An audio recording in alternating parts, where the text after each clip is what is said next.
Welcome back to Emilee's Paper Caper. It is time for Stamping Sunday and Stamp Play. Stamping Sunday is hosted by Thelma Hall and Stamp Play is hosted by Susan's Heartstrings. Thelma Hall recently lost her father, and I've been thinking of her, and I hope we'll all keep her in our thoughts. This is a difficult time for Thelma. I know she was very close to her dad, and I was sorry to see that he passed.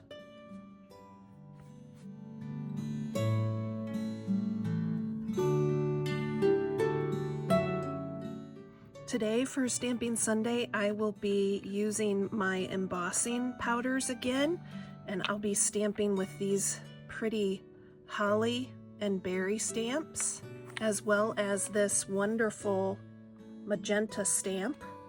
It's never been used before. I got this set of 4 stamps for 50 cents at a rummage sale.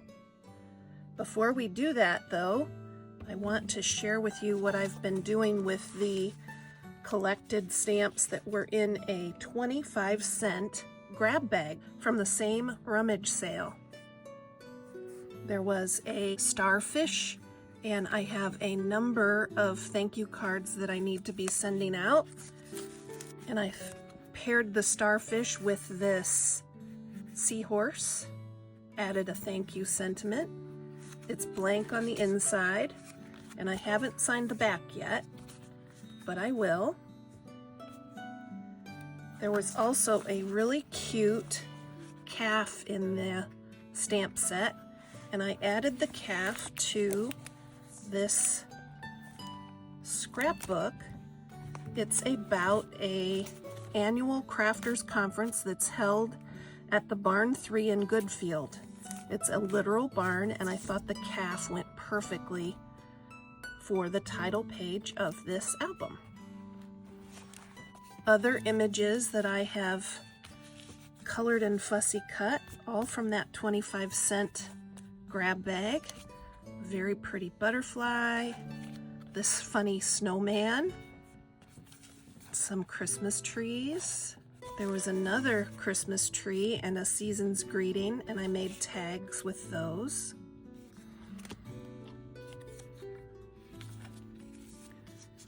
There were some cute little corn on the cob, some snails, and I thought I could put those on envelopes and say snail mail.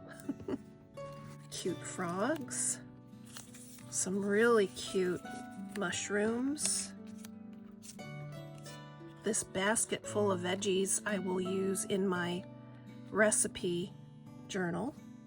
And I've also set these aside. I've also added some of the images to my scrapbook calendar.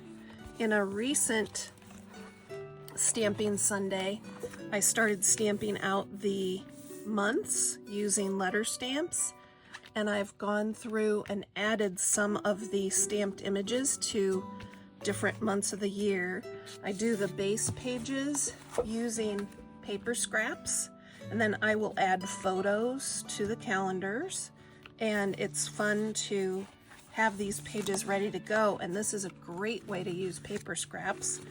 Here's March, and I added the shamrocks to the March page. Then in June, I added a couple of the butterflies. I think they look so pretty. And then for December, I added the trees. Well, let's get out our embossing ink and our embossing powders and our heat gun and some paper.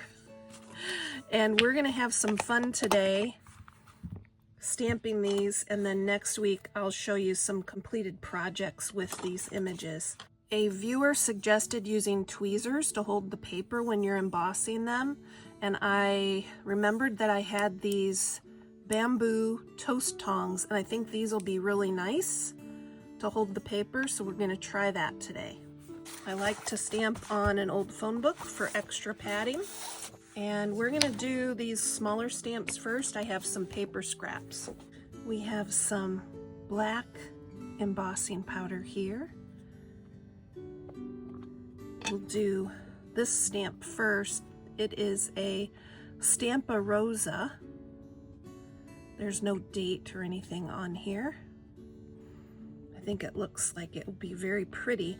My thought is that I can stamp these, emboss them, and then next week I can color them and use them on some projects and share those with you.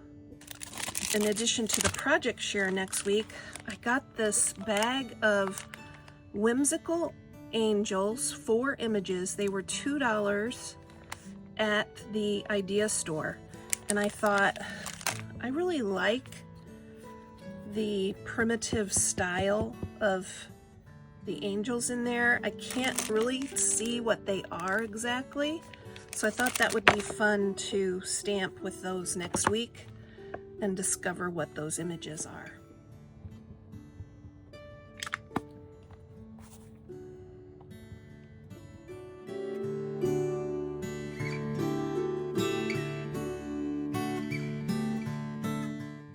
June suggested a paintbrush to get some of the extra off, and I'll turn the sound off, but we're going to try heat embossing from underneath. I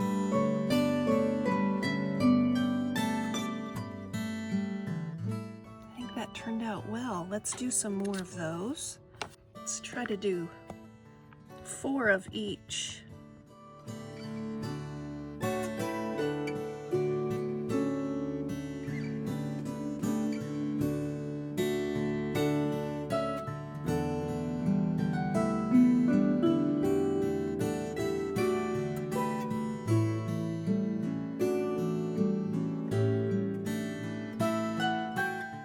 The reason I'm doing 4 each is I think that I can put these as photo corners on my pages for December Daily.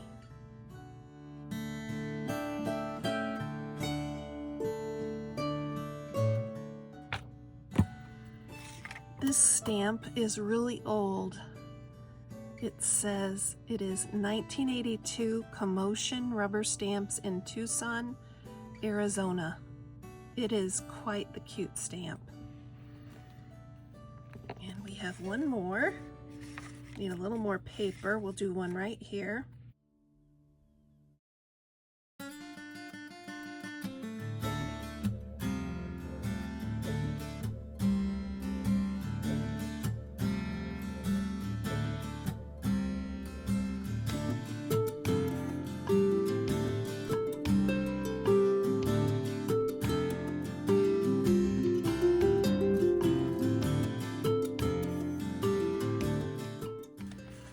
Here's proof that these guns get very, very hot. It started to burn the paper. I was just holding it too steady, too close.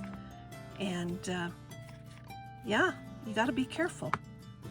Okay, we're gonna get that big stamp out now, the magenta. Oh, this was Denami Designs, looks like 2004. Very pretty. These are gonna look great when I color them in and fussy cut them. They're just gonna be so pretty, and I'll show those pages next week.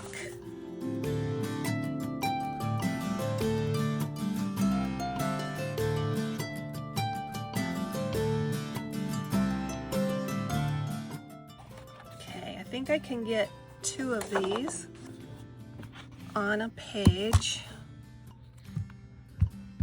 Might be kind of tricky. We're going to do one at a time because it's a lot of ink. I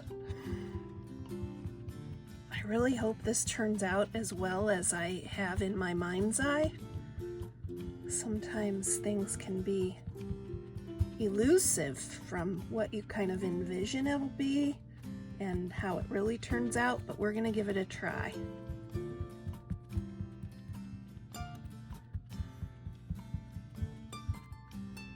Okay.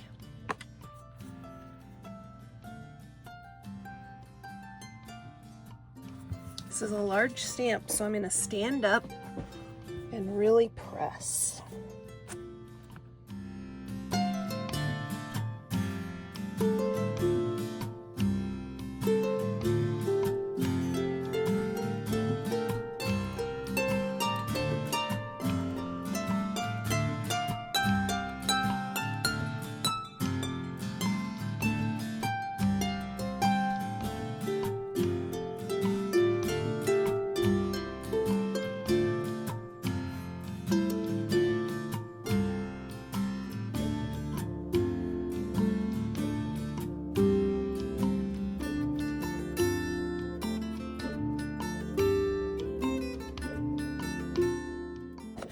Okay, it's imperfect, but I think it will still be beautiful once it's colored and fussy cut.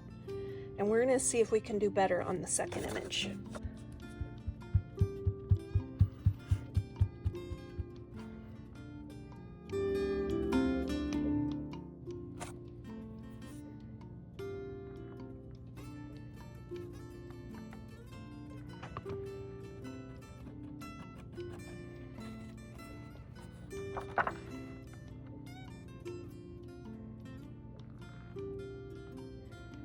I think what I learned from the first go around is that I should, instead of trying to do the powder on the whole image, just do it a section at a time, and this is proving to be a little easier to deal with, and I feel like I'm getting better coverage on this image.